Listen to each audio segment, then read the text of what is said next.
I got everybody here from TMI. Don't forget to write us an email at tmipodcast2018. That's tmipodcast2018 at gmail.com. Let us know how we're doing.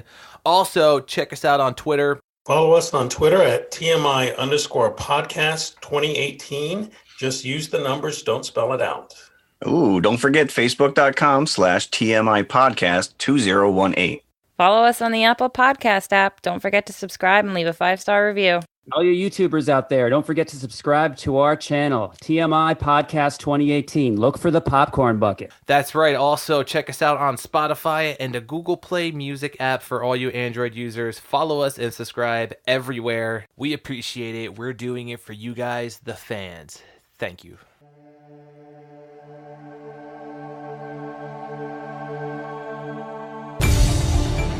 The moment our fellow geeks, weebs, nerds, and other unfortunates have been fervently waiting for has finally arrived.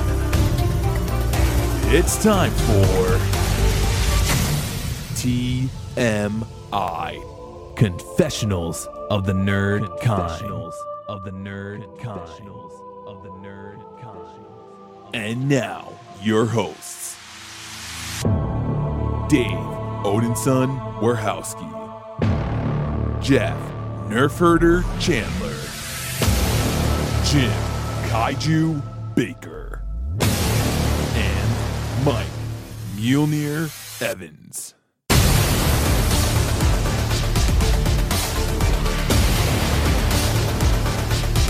And now, let's get on with the show. Here is TMI. Hello, everyone. Welcome to episode 16 of TMI. Whoa. Jim, what are you doing? Shh, be quiet.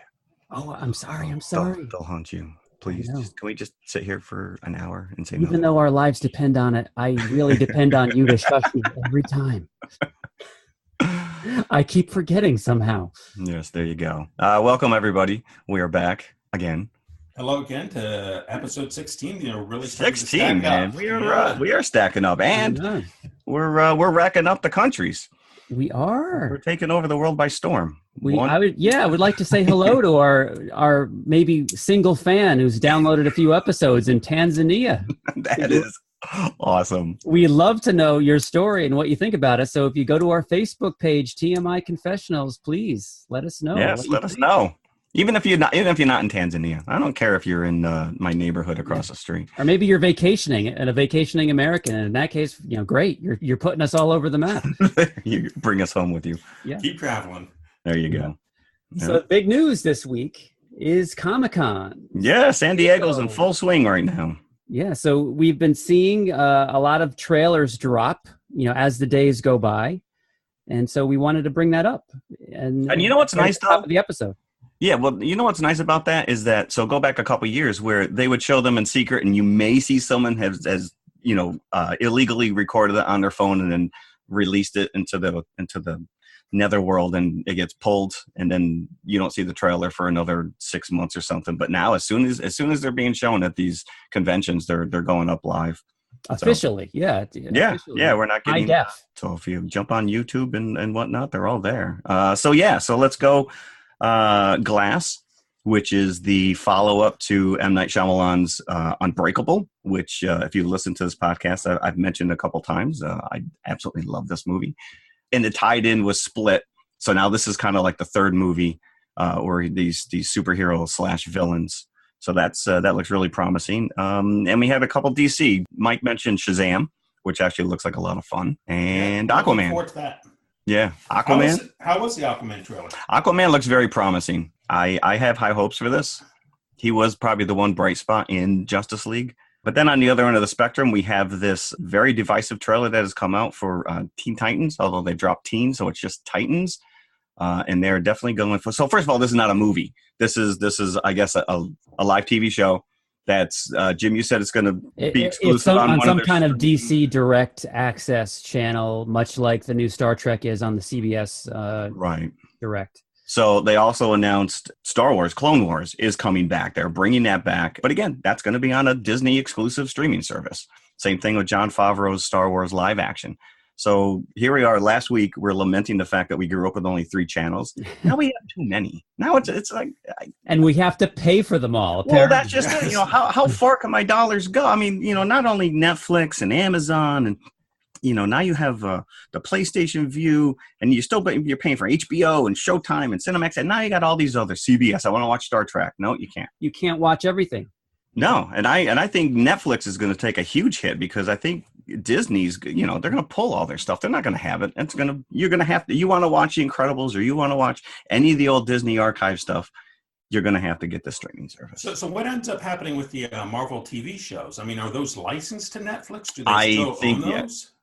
Yeah, that may They very must well be. that may come to it. Right, so you can't go and download or watch Shield, but I mean, at least Daredevil and Punisher and all that other stuff for now would still have to reside on Netflix. Right. I don't know. And then I guess if you're patient enough, then they eventually will come out on DVD or Blu-ray. Right, correct. And again, now it's like I don't even watch live TV unless I'm watching the news. Like there doesn't really seem to be any must-watch shows that I have to sit down and watch live every week. I think maybe The Walking Dead was the only show and that's only because, you know, coming into work on a Monday, you want to be able to engage in conversation with everyone else who saw it. Right, and you don't want to get spoiled, so you've got to watch it. Yeah. Yep. Yeah, but other than that, I mean, I'm all over the place. I'll find stuff on. I sat here this morning watching, you know, videos that people are putting up on YouTube from Comic-Con. Right. And so we've had, as we've said, we've had Aquaman, we've had Shazam, we've had Titans. And the big one. What else do we have? I just made Jim watch it. Yes. And I'm usually loath to watch these trailers too far in advance, but this is just too exciting to pass up. Godzilla, King of the Monsters, and it truly looks to be epic. And it's got the same serious tone as the first movie does, just from a couple of years ago that Gareth Edwards directed. And it looks fantastic. You see Mothra, you see Rodan, and you see a hint of King Ghidorah or Ghidorah, you know, however you'd like to pronounce it. But I'm glad you straightened it out because I'm like laying in bed last night. Is it Ghidorah or Ghidorah? Yeah. Yeah, it depends. I think it's the Japanese like to pronounce it Ghidorah, but when it first came out in America, it was Ghidorah in the 60s. So, but I think popularly it's been Ghidorah since, you know, for quite some time. But I digress. This looks like a very intense movie, and I cannot wait to see it. It has Norma Bates from Bates Hotel. Vera Farmiga is in it, and I love her. She's wonderful, and our favorite number from Stranger Things, 11 is in it as well. Yeah, with hair this time. Yeah. Well, she had curly hair in the season 2, I guess. But yeah, it looks like this is a build-up because Jeff and I were just talking before the show how all points seem to be converging towards a King Kong versus Godzilla reboot. Right, which they kind of teased at the end of Kong if you sat through the credits. And it does not look like it occurs in this movie. They may be holding back. I mean, who knows? But right now, I mean, you've got Rodan, you've got all these other Mothra. So do you really need to introduce yet another one? I'm guessing that probably the end credits of this will be a further step towards that confrontation. Probably. And maybe that'll be the next film in this, Monsterverse series, as Legendary has been calling it. I'm on Team Kong. I mean, I've always had a soft spot for him. Ooh, come on. Well, do you remember the argument for years that depending on if you watch the Japanese or the American version of King Kong versus Godzilla, that supposedly in the American version King Kong wins, and in the Japanese version Godzilla wins, and it was like But that was debunked. That was debunked. Oh, that was before the internet. That was like when you were kids. But interestingly, if you watch that in either version, it's Kong that is the victor in that movie. At least when they both fall off the cliff into the water, and Kong is the only one that comes up then swims away. Swim away. Yeah. So let's some depressing news coming out just before Comic-Con as well, which is as I lamented, the Twitter is now the downfall of society. James Gunn has been fired as director of Guardians of the Galaxy 3 because of tweets that he put out 10 years ago. Yes. Controversial, and it boggles my mind, Yeah, I read it and I thought to myself, I mean, can you not make a mistake in life? No, right? Because I mean that's the thing with this Twitter. It's there for all time. All time. So It's anybody crazy. that's, hoping to become a big time director, actor, do not put anything in writing. Whatever twisted thoughts you've got in your head. And keep we it all to have, yourself. listen, we all have them. I mean, I think Dear Abby used to always say, if you were angry at someone and you wrote a letter, don't mail it out the next day. Sit on it. Because, sometimes you say things out of context or in the moment that you really regret. And that's fine and dandy. But nowadays, you got 24/7 where people, whatever they feel, Roseanne Barr, it's like, I'm Prozac. Let me just write this out there. And next thing you know, our entire career is down the tubes. Do we know what James Gunn said? Do we know what he tweeted? It was, I read his apology. I did not read the actual tweets. They do get into, I think, some very misogynistic as far as kind of subject matter. I didn't read it specifically either, but it seems like an anti-woman kind of a. Oh, I got more like pedophile type of stuff, Oh. and he said that he was just being provocative at the time. He was trying to create a persona. He regrets it, and obviously that's not the person he is now. But he's living with the ramifications. Drax the Destroyer came to his yes, aid. yeah, and I give that guy credit because everyone else is probably backing right off. They're like, yeah, I'm not touching that. So, but here's the big thing. I mean, these movies are massive, and as far as I understand, he's already written it. So now, what's Disney going to do? Who are they going to replace him with to direct this thing? This is one of the few franchises in Marvel that actually kind of has its own look and feel. So I don't know. So, and hopefully they don't try to get it rewritten or, bring in a ghost. Well, right. I mean, he even wrote the dialogue for all the characters in Infinity War. So these are his children, for lack of a better term. I don't know. Yeah, just very, very disappointing. But we'll see. We'll see what happens. Yeah. So, and also news talking about people leaving their positions. Nice. You may have heard. Or you may heard. You may have not heard. You may have noticed that we're a few people light for the past few weeks. So, and if you listen to the opening every week, you'll hear Dave and Danielle's voice telling you where to find our episodes. And they are married, of course. They're the Wachowskis, plural. And they're about to have a child, and they've just bought a house. So life is kind of taken over from the podcast for them. Danielle is backed out indefinitely from the podcast, so you will no longer hear her voice. All those fans of Danielle out there, I'm very sorry, but you will get what you want. We'll throw some crickets your way every now and again. Yes, and Dave will come back. We just don't know when, but he is, of course, tending to his family these days, which is very important. Well, I think Dave is going to realize pretty quickly that this hour away may be a good thing. Yes, so Dave will most likely be back. Danielle, I'm not so sure, but we just wanted to address this in case you're wondering, where are those two? So now you know. And we wish them well. They were our founding. They were the people that put this podcast together. Yes, if it wasn't for them, we would not be here. Right. We would not be here today. There would be a listener in Tanzania without anything to listen to. Exactly.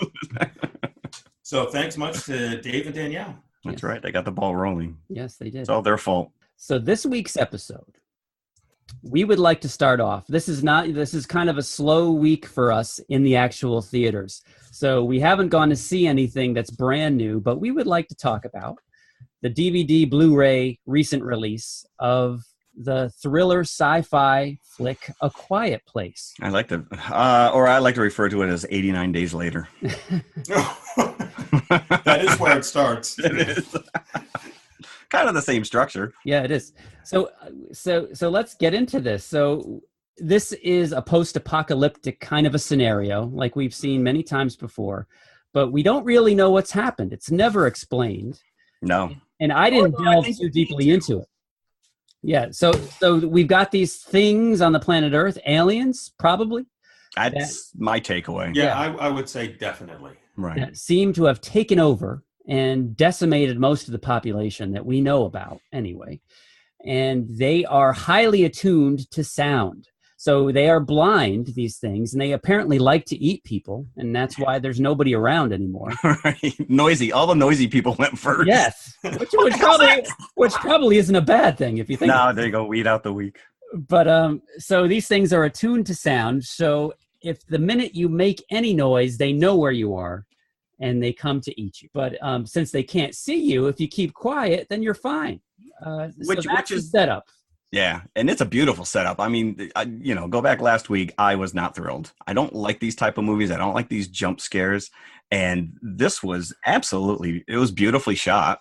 And you're 40 minutes into this movie before the first line of dialogue. I mean, again, they communicate via hand signals, sign language.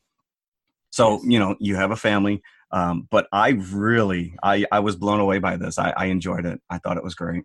And you say beautifully shot. I don't know if you stayed to the credits, but it was filmed in our area here, upstate New York. It was filmed in New Paltz, Beacon, Pauling, and a few other locations that, I missed out on that. That's wild. So it's got a lot of upstate New York fall foliage that is just truly beautiful and amazing. Huh.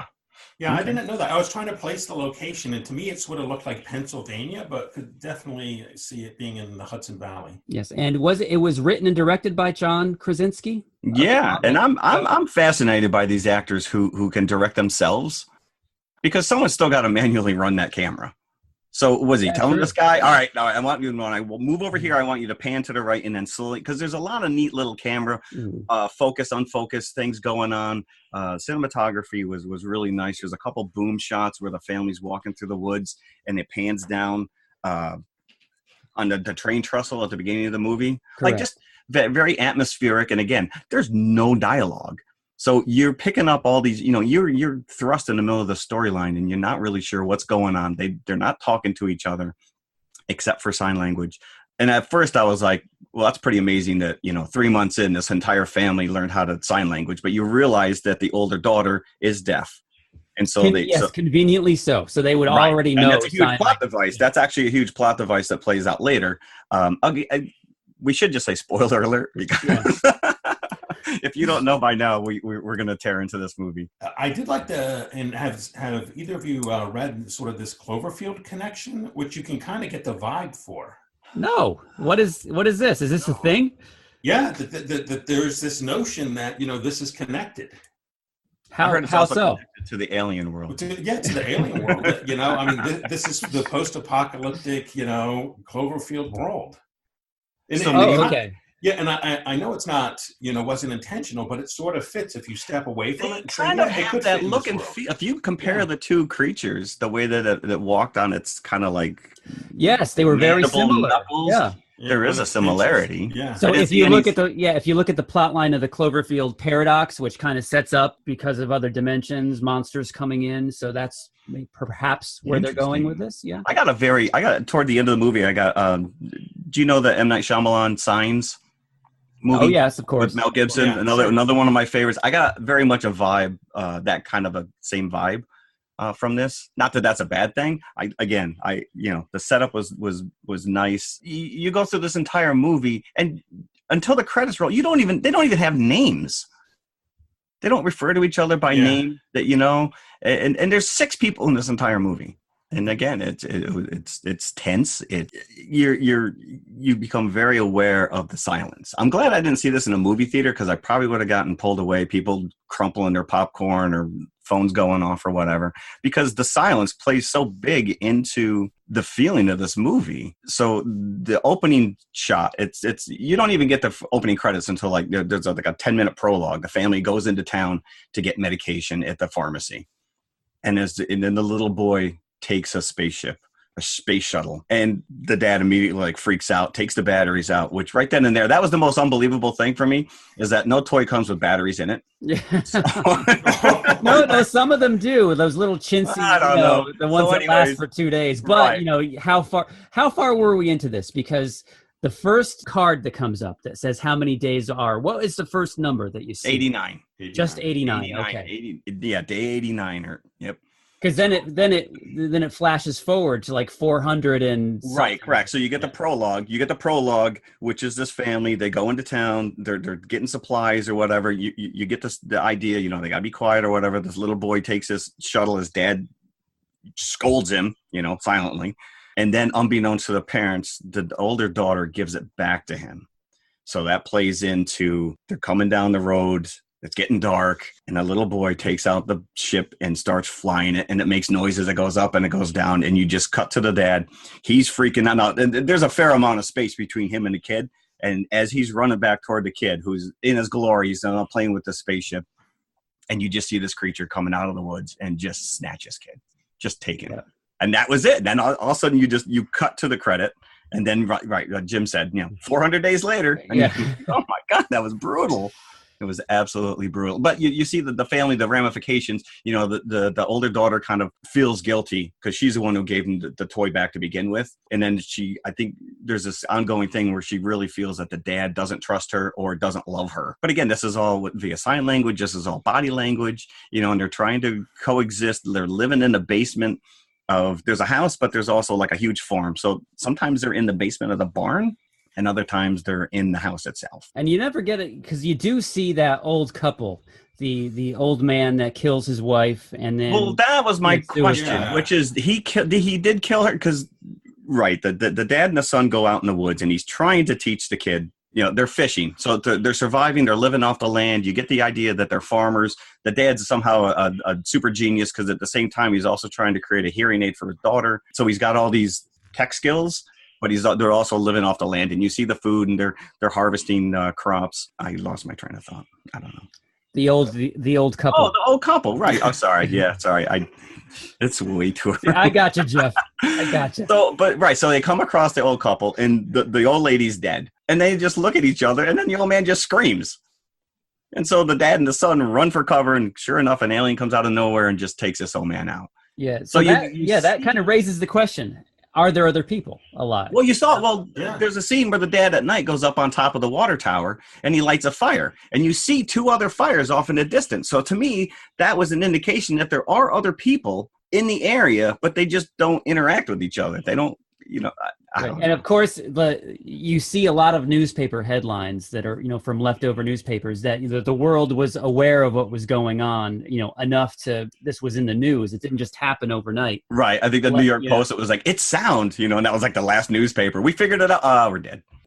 So, but yeah, you get all that, you see the dad's notes. He's got this basement downstairs and he's got, weaknesses of the creatures. How many have been sighted in his area? So, they've got a year where they're kind of living. Oh, so here's the other thing too, is where are they getting this electricity from? Not only that, there's no way you have a generator because that thing would just create way too much noise. Yeah. So that was but they cover themselves with that. I think that there's this one plot point that covers a whole bunch of possible plot holes where they say if there's a loud noise like a waterfall or a river flowing or something or the sound of a generator maybe that covers their human noise, that they're safe. Right. And you actually see that where he takes the son out to the wood and they're able to communicate. And so this allows for them to have dialogue in this movie if they're by the river or they're by the waterfall. But then they throw that away as well because toward the end they're in the basement and him and the wife are talking and it's just kind of like, well, wait, what happened to that rule? So this movie really stretches the limits of plausibility for me in a whole myriad of ways. First of all, going back to the scene in the beginning with the smallest son who with the spaceship gets killed. First of all, should not be bringing a 4 or 5 year old out into the world and expect them to be quiet. If their life depends on it, a kid is not going to be quiet. They're going to make a noise just to spite it. But even the mom was like, I should have been carrying him. The kid was by himself, lagging behind. Yeah, I think all these movies we end up seeing poor parenting at some level. So speaking of poor parenting, so the other plot is that the mom is pregnant. And it's like, so you go into the pharmacy to steal drugs. They don't have condoms? Yeah, I know. You're going to bring a baby into the world? And what kind of romantic interlude is allowed in a world like that? I'm in the mood. We can't make any noise, but one loud orgasm and you're dead. This thing's going to come. There's no grunting. There's no breathing. So and she was able to give birth without making a noise. Yeah. I was very disturbed by the fact that they planned ahead. She knew where her due date was, and they had created this box that they had an oxygen mask all set, and it was just like, are you going to kill this baby as minute it's born? Right. Because there's no way you can keep a child silent, an infant, like you said, a 4-year-old, forget it, but an infant. And so as soon as she has this baby, the plan was to put it in this box with an oxygen mask to keep it sedated. And I'm just like, nobody puts baby in a box. Yeah, I know. Nobody. And nobody puts baby in a corner either. That's right. No. Yeah. But yes, so I think the father should be more guilty than the girl for giving the son the spaceship, because it's the father's fault that the mother is pregnant. So they should never let that guy hear the end of it. And in sign language, of course. Oh, of course. Yeah. Of course. And is it really necessary in between adults to shush each other at this point, 400 days in? Right. Do you really need to put your finger to your lips at this point? Yes. Yeah. You know, that's, obviously for the audience. Shh. Oh, yeah, they got to be. Oh, yeah. Oh, right. Yeah. Oh, yeah. Oh, that's why. so That's cute, why. Yeah. Yeah, I was also not too happy with the mom. So the world's gone to hell, and she still makes the boy do homework. Come on. I know. What? No, they're waiting for the rebuilding of the world. You need to know how to do division. Teach him cursive. Yeah, and their house is set up like a game of Operation. Like, how are you going to go through that house without making a noise? Like that thing that genius, though. I love they're cooking in, and she's got to get it out of the thing, and that there's those little. Yeah, but the fact that they marked all of the old wooden porch and the steps where the creek marks were, so you had the step. It was like Indiana Jones in the Last Crusade, where he has to make his way across the Faith Bridge there. Right. It's true. That was pretty cool. Yeah. And the oil lamp, like, why not get the noisiest form of lighting that you could possibly find, a creaky old oil lamp. When you have electricity. Yeah. Right. Oh, kids accidentally knocked that over. There goes the barn. But that's having said that, if you don't watch it with the critical eye, because immediately as soon as that, because going into it, watching the previews, you knew that she was pregnant. So that was on my mind. Why would she be pregnant in this kind of a world? So because of that, I was looking for all these impossibilities. Yeah. So, and if I wasn't, I think I would have enjoyed it much more. I mean, I still poked fun at it as I was watching it, but I was in. I was invested in the characters. I liked it a lot. The scene where the two raccoons, probably half that budget went to the exploding raccoon. God, he ate the raccoon, and that was like probably the biggest jump scare moment. It wasn't as bad as I thought it was going in. I really enjoyed it, and they actually left themselves open for a sequel of sorts if they wanted to. They did. Well, obviously without the dad, but yeah. And did any of you notice that it was Michael Bay producing this movie? I did. Yes. I have that note, and I'm like, he just had to have that raccoon blow up. and he had to have the chick of the shotgun at the end. Well, I kept saying, if they're living on a farm, they have to have some kind of a weapon. Every family member I know back home has a gun somewhere. But, on the board that Dad has put up in the basement, one of the notes is that it says armor. So you're correct. Assuming that you cannot at some point they shot at him. Yeah, and you can't do it. Towards the spoiler alert, this is the end of the movie. They find out, like, through Dad trying to make a hearing aid to assist the deaf daughter to hear, they find out that occasionally when these hearing aids kind of backfire and cause feedback, that tortures these alien creatures. Yes. Enough so that it incapacitates them to be vulnerable to a shotgun blast, because whenever they do their super hearing, all the armor opens on their head. Really well designed. I thought that's kind of, alien-ish, but something we'd never seen before. Right. But it seems to me like this was kind of a solution that you would see in an old style Godzilla movie, where the scientists figure out we can get them with sound waves, and then right. Or like in Signs, where you can get them with water. Yeah. Well, wait. So why would the aliens invade a planet that's 3/4 water if you're susceptible to it? So if we figured out already enough to be in headlines that you can't make any noise, somebody should make the logical step. Well, if we make too much noise, right, correct, that will do something to sensory overload. Yeah, exactly. So then maybe we can blow them up. Yeah. But that's how they blast Whitney Houston to get the birds off the air. Yeah, well, it only took them 490 days after the apocalypse to figure that out. Yeah, exactly. Right. Yeah. Or it took, remember War of the Worlds, where it took Tom Cruise to tell the military that the birds are perching on the alien spaceship. Yeah. Look, there's birds over there. He's right. Give this guy a medal. Also filmed in the Hudson Valley. So yeah, that's funny you caught that, Michael Bay. I saw that and I'm just like, that's where all the budget went. And it also made me think, this movie, of what was the Will Smith movie that was based on Omega Man? The Last Man on Earth? Oh, Last Man on Earth. Yeah. Okay. Oh, it wasn't called that though. It was called something else, but it was based on that story, The Last Man on Earth. And Will Smith is the last survivor in New York City of all these mutated humans. And apparently they run rampant in the evening, but in the next morning, there's no damage done. It's just like, empty streets where there's tumbleweeds blowing down. There's no there's no storefronts destroyed or cars overturned. And it was kind of like that in this movie. If these things that are all powerful have just taken over, you don't really see physical evidence of them. No, and you don't know where they're hiding out, where they're hanging out in the town. And there doesn't seem to be a lot of them either. It's just, they've No, I think on his board he said that there was 3 in the area. Yeah. So once the family realizes and the mother takes out the one, she looks at the daughter and they knew him. It actually was a nice cutaway, which is they now know how to take these things out. So she's actually going to call them to her.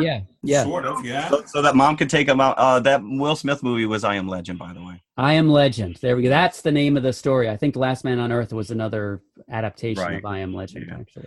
I did enjoy this. I liked it. Like, again, you kind of overlook some of the entire farm was covered with light bulbs. All it takes is one of those bulbs to blow to bring these things a running.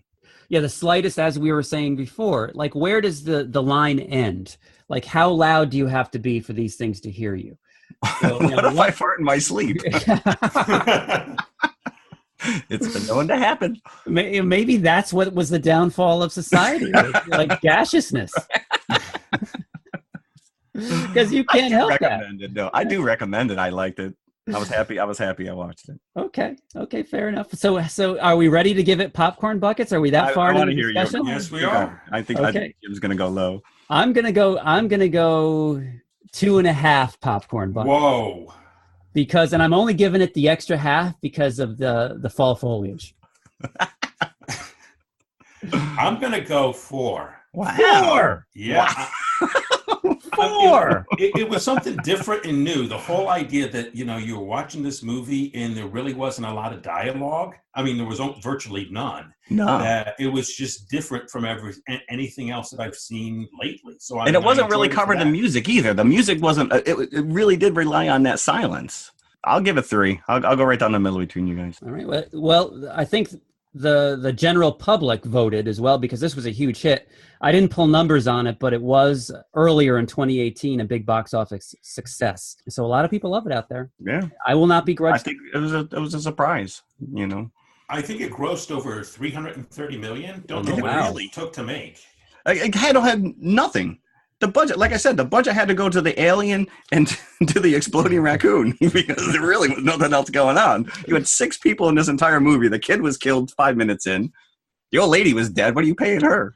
Yeah, tie into The Incredibles 2 as well with that raccoon scene. Because my daughter watched it with me, and I said, if only Jack was around. Yeah, but all we need is Jack, and we'd have The Incredibles 2 right here. It would be. There you go. So I smell popcorn, guys. Nice. Good, I'm hungry. We didn't have any popcorn last week, so I'm really jonesing for it. I want some nachos. You know what I want? Is a frozen Coke.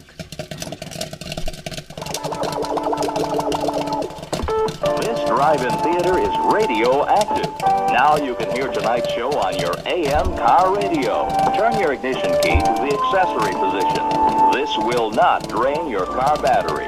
Now turn on your radio and zero in on the following AM station. So this can only indicate that we are about to move on to our classic movie. And classic it is. It's a classic. I love this movie. It's so silly. So, yeah, let us know. Tell us, Jeff, what it is and why you picked it. All right. So I chose One Crazy Summer. John Cusack, Demi Moore, Bobcat Goldthwait. And it's just this silly... So John Cusack's main character is Hoops McCann.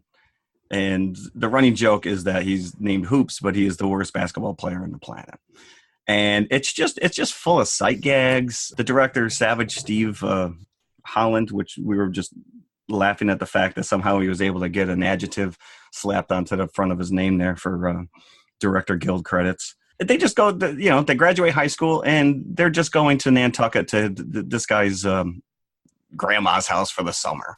And it's just silly over the top. They run into Demi Moore, who's on the run from a biker gang. She stole some money. She's a promising musician. Hoop's an artist, so there's a lot of this artwork. There's this cute and fuzzy bunny storyline that carries back and forth with, he's this silly rhino is looking for love. You run into the Bobcat and his stupid brother, played by Tom Villard. They are the Clay and Egg Stork. And it's the Stork twins. The Stork twins. And they can't even, stand next to each other with the I'm with stupid shirts correctly. It's just, like I said, it's full of sight gags. It's just silly. I've seen it way too many times. But even watching it again the other day, like I didn't realize the little girl, her name is Squid. There's a running joke where, she's got this ugly dog, Bosco, and he's got a cone around his neck. And that was actually the director's niece or cousin. And he says, if I get a new movie, I'll put you in it. So he just put this kid in. She had no acting skills whatsoever. Hoop's friend, George. Do you know who that guy was? Bill Murray's brother. Bill Murray's brother, Joel Murray. You know what's funny is I was watching this movie. I'm like, this guy sounds, I wasn't thinking Bill Murray, but Bill Murray's other brother, who was on SNL in the early 80s, who has a very low, gravelly voice. His name escapes me now. Obviously, last name Murray. But I was like, this guy sounds like the other Murray. And lo and behold, when I looked him up online, he was Murray. I think this was his first movie. Yeah, it's pretty. Yeah, I always confused One Crazy Summer with Better Off Dead. Also directed, correct. Yep, by Savage Steve Holland and starring John Cusack. But that's a totally different movie. That's the "Where's My $2" joke throughout. So I think this was the first time I had watched One Crazy Summer, and I really enjoyed it. I thought it was very funny. It's I can't imagine going to see it in the theater in the 80s. It's a total Friday night rental kind of a movie that you would get at the tail end of the summer. So yeah, John Cusack is dependable and funny as he always is in these early comedies.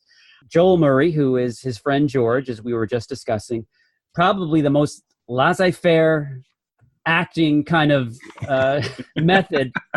It's almost like he's not acting. He's just kind of, stumbling through like, whatever, I'm in this movie. And, and I think that helps his character as well. Demi Moore is Cassandra in her, husky voiced heyday. But, I think the thing that most ties us to the 80s is the presence of Bobcat Goldthwait. Oh, he was in his heyday. Yes.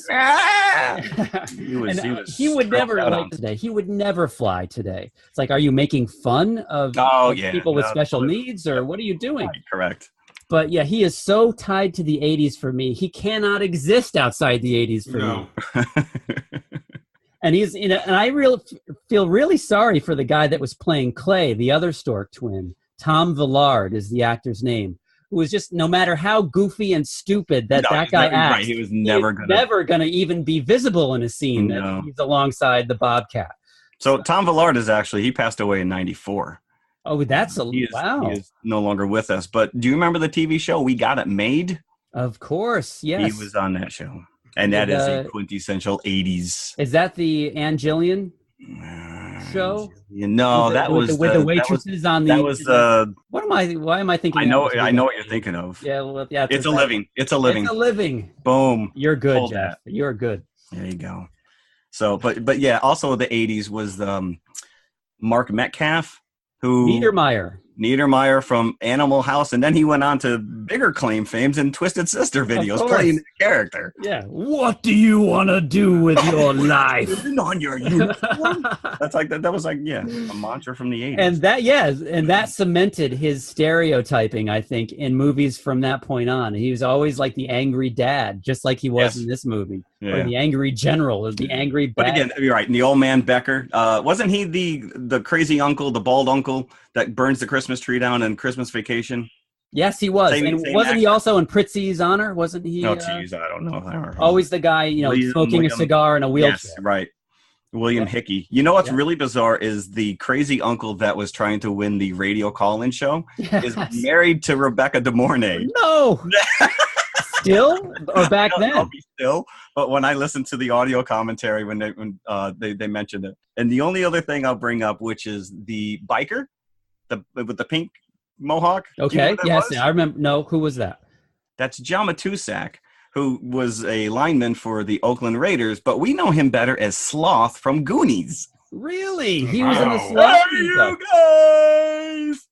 I'd like to give a shout out to Ak in this movie. Booger from Revenge of the Nerds. That's right, Curtis Armstrong. Do you know, during the audio commentary, he said he was like a good 10 years in after this movie was released before he realized that Ak was an acronym for AKA rifle, because his dad was a munitions nut. He never got the connection. Oh. There must have been some serious smoking going on during that movie. And I think my favorite joke in this movie was the carry through with the two girls whose faces look like an Outer Limits episode. Right. I thought you'd appreciate the little kaiju action going on. Yes. I forgot to mention that. Come on. Bobcat in a Godzilla costume wreaking havoc on a fake village. And it's a pretty decent Godzilla costume, too. Right. And they just happen to be laying around the back of a rental truck. Yeah, doing his Bobcat Goldthwait screams from inside the costume. Into his mouth. So yeah. I think this was a worthy choice for classic. Highly underrated. It's Yeah. And I can see so much why you would like this, Jeff, as Hoops is the frustrated artist throughout this movie. Before I even knew I was frustrated.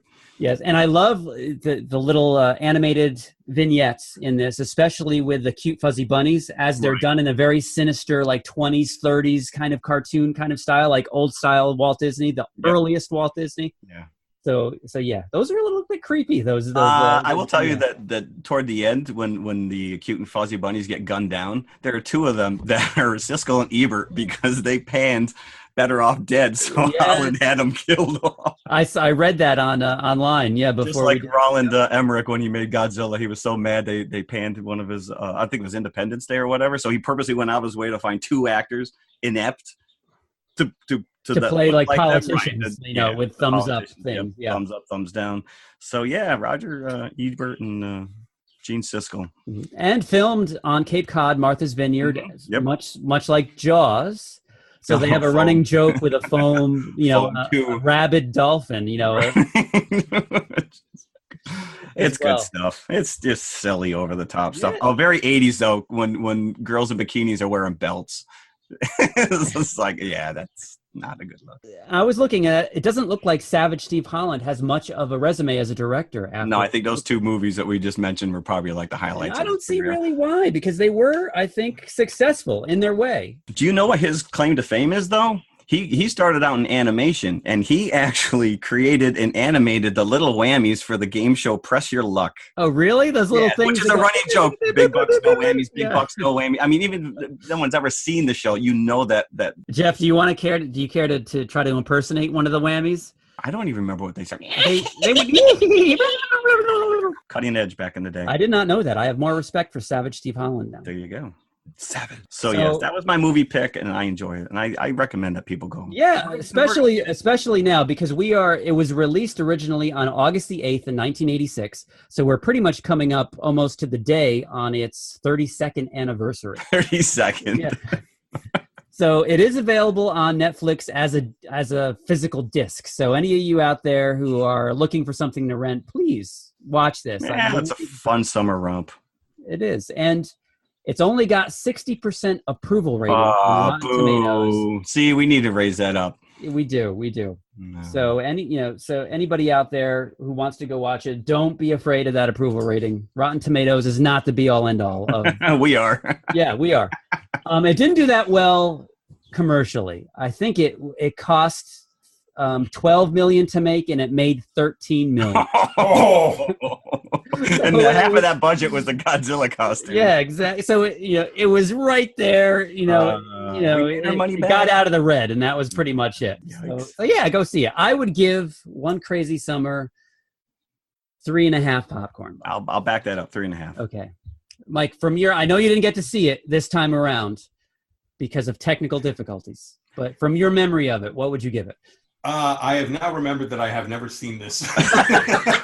Maybe you're also thinking of Better Off Dead. But, it's interesting that you guys are giving this higher than you gave A Quiet Place. Do you feel that strongly about it?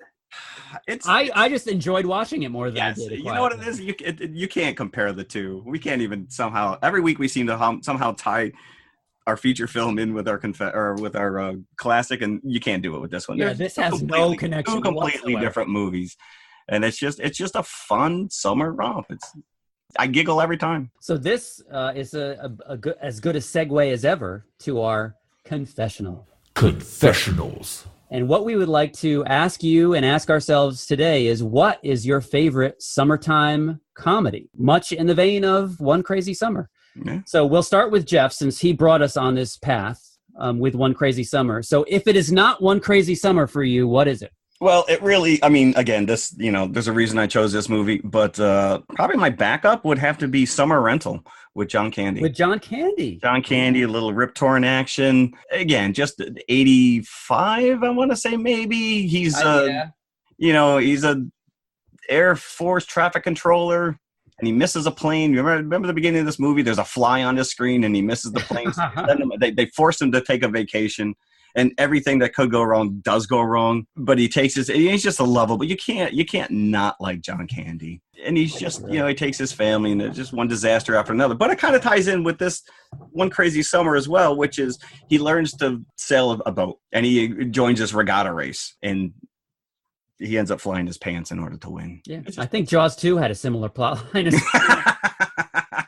Oh, yeah, the regatta, you're right. Yeah. So I guess regattas were big in the 80s. Yeah, you cannot go wrong with John Candy in a movie. No, Great Outdoors is also. Yeah, look at him in even that little part he had in Home Alone, Planes, Trains, Automobiles, Uncle Buck with Sir John. So I would say, and this is a movie that I would really like to one day to be our classic pick. For me, if a movie comes out in the summer, that qualifies it. It doesn't necessarily have to take place in the summer. Like we've got a lot of classics like Bachelor Party, which really doesn't hang its plot on being in the summer. Yeah. Like Revenge of the Nerds, which takes place during the school year. So going in that vein, I would like to point out a great unsung comedy called Detroit Rock City, which is based around kids trying to get into a Kiss concert in Detroit. Circa 1978. And it is so jam-packed of 70s references and memories for anybody that grew up during that time. And it's really funny. And I would just recommend that for one. I'm going to be looking for some excuse to have it as a classic movie one of these days. But I would name Detroit Rock City as my favorite summertime comedy. Can't go wrong with Kiss. Kiss soundtrack throughout? Of course. Kiss commentary on the oh, really? DVD. I'd watch that. It's actually got 4 separate commentaries by all 4 original members. They didn't record it together? They did not record it together, no. My original thought was Ferris Bueller's Day Off. Nice. Which is, one of these ones, whenever it comes on, you just, continue to watch it. And, it's easy to identify with Ferris when you're in high school. Because you're thinking that's the life I want. Right. I want to be able to skip school and do what this guy did. And it was fantastic. But Jim, when you said John Candy, I don't know why this popped into my mind, but I'm going to pick Meatballs with Bill Murray. Now, this was actually released in January, but it's a summer movie, so I'm going to go with it. And it's an absolutely fantastic movie of, summer camp, the underdog kid coming to his own, and really Bill Murray at his best. So, I got to go all in Meatballs. The quintessential summer movie, I think, for many out there. Yeah, I'm surprised nobody mentioned National Lampoon's Vacation. And I love the fact that they play the Alice Cooper Schools Out during the opening credits of. Yes. Just to hammer home that it's summer. Yeah. So there you go. So what are your favorites? I think we're going to post this. This is a nice one to put to all the listeners out there. I think we're going to put this on our Facebook page to see how many people respond. So if you're listening and you have anything that we didn't think of, or you got your own personal favorite, please go to our Facebook page. Let us know. Yes, please. I'm going to take 2 seconds to do a shout out. We have a listener. He's been listening since day one. He sends me a message every week. Can't wait for Wednesday. And then he always has positive feedback. My friend Jeff Gauss, or Goose, as he's lovingly referred to as. I've known him since we were in elementary school together. And we grew up Star Wars. The two of us would always ask for the 8mm film so we could, remake Star Wars with our action figures. He listens to us religiously every week. And so I just want to say thank you. Thank you, Jeff. Yes, thank you. Because he does also respond to each and every Facebook post. So I'd like to thank him for that as well. Yeah. I think he was a little upset with my music choice last week. Because again, I tell you, most of the people I grew up with listen to heavy metal. So he threw out Judas Priest and that wasn't on my list. Oh. So what was it? Asia he was upset with? I think so. Yeah. Well, there you go, Mike. I'm still upset with Mike's got a following. Yeah, you've got a following, Mike. So he might be a Mike, as we were saying the other week. Maybe you're a Mike, maybe you're a Jeff, maybe you're a Jim. So So, all right, I think we can put 16 to bed, and that film is running out. So thanks. What do we got going on next week? What are we doing next week? Oh, next week. What about next week? Let's leave them. We gotta leave them with the teaser. Stop the film. All right. So next week we're gonna go back to the movies, and we're gonna watch Teen Titans Go. This is Teen Titans Go, which is based on the Cartoon Network series, which is hilarious.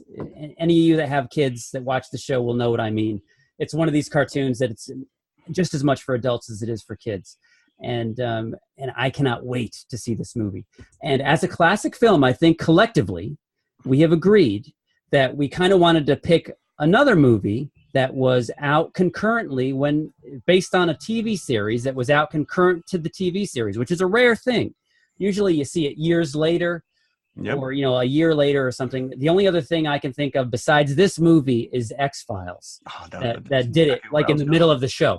Right. But we picked Batman, the 1966 version of Batman, which is viewable on HBO now, HBO Go. HBO Go. Yep. HBO Go. So anybody that wants to watch it along with us, it's easily obtainable. So and until what, 89, when Tim Burton came out with Batman, this was our Batman. This was our Batman that we had growing up with. Yeah, this was the movie this along with the TV show. This is how we knew Batman.